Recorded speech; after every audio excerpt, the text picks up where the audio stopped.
இந்த காலை நேரத்துல நைட் நேரத்தில் ஒரே குழப்பமாக இருக்குது. என்ன குழம்பு வைக்கிறதுனே ஒன்றும் புரிய மாட்டேங்குது. அதனால் நைட் டைம் தானே சிம்பிளாக ஒரு குழம்பு வச்சிடலாம் அப்படின்னு தான் மீல் மேக்கர் குழம்பு வைக்க போகிறேன். அதுக்கு வானலியில் எண்ணெய் ஊற்றிக்கணும்.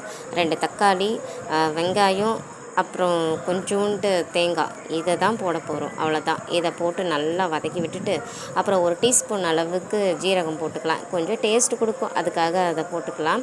போட்டு நல்லா வதக்கி விட்டுக்கணுங்க. நல்லா அந்த கலரை திரும்பிடணும். நல்லா திரும்பின பிறகு மிக்ஸி ஜாரில் மாற்றிக்கலாம். மிக்ஸி ஜாரில் மாற்றிக்கிட்டு என்கிட்ட இருந்த குழம்பு பொடி, ஏன்னா நான் வீட்டில் அரைச்சது தீர்ந்து போச்சு. ஸோ என்கிட்ட இருந்த குழம்பு பொடி, அப்புறம் கரம் மசாலா தூள், அப்புறம் சிக்கன் தூள், இதுதான் அப்படின்னு இல்லைங்க. நான் எல்லாமே போட்டுருவேன். கைக்கு என்ன கிடைக்குதோ அதெல்லாம் போட்டுருவேன். அதுக்காக சமையலுக்கு அப்பாற்பட்டதெல்லாம் போட மாட்டேன். சமையலுக்கு தேவையானது தான் போடுவேன்.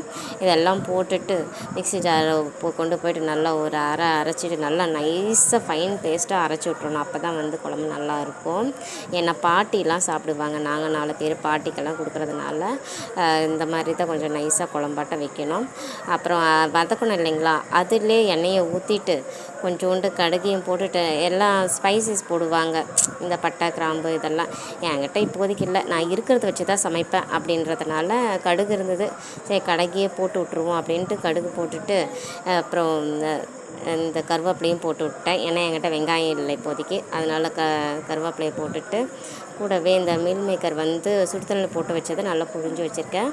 அதையும் போட்டுட்டு மஞ்சள் பொடியும் போட்டுட்டு நல்லா ஒரு வதக்கி விட்டுறணும். நல்லா வதக்கிட்ட பிறகு நம்ம அரைச்சி வச்சுருந்தோம் பார்த்திங்களா, அந்த பேஸ்ட்டு கொண்டு ஊற்றணும்.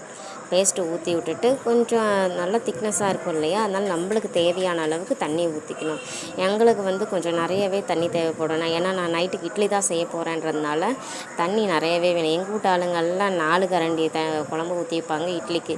ஸோ நிறைய தண்ணி ஊற்றி விட்டுட்டு நல்லா ஒரு கலக்கிட்டு இந்த ஸ்டேஜில் கொஞ்சோண்டு உப்பு போட்டுக்கலாம். தேவையான அளவுக்கு உப்பு போட்டு விட்டுட்டு ஒரு கலரி விட்டுட்டு மூடி வச்சிடலாம்.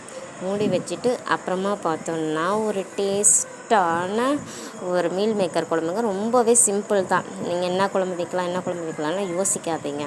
இது ரொம்ப சிம்பிள். இது தான் இருக்கணும், அது தான் இருக்கணும் சமையலுக்கு அப்படின்லாம் யோசிக்காதீங்க. நம்மக்கிட்ட என்ன இருக்கோ அதை வச்சு நம்ம சமையல் செஞ்சு முடிச்சிடலாம். அதுவே நல்லா டேஸ்ட்டாக இருக்கும். நம்ம பார்த்து சமைக்கிறது கூட சில நேரத்தில் டேஸ்ட்டாக இல்லாமல் போயிடும். இந்த மாதிரி எண்ணெய் சமைக்கிறது தான் நல்லா டேஸ்ட்டாகவே வரும். நாங்களும் அந்த மாதிரி தான் கைக்கு என்ன இருக்கோ அதை தான் போடுவேன். ஏன்னா இது வில்லேஜ் அப்படின்றதுனால இங்கே அந்தளவுக்கு கிடைக்காது.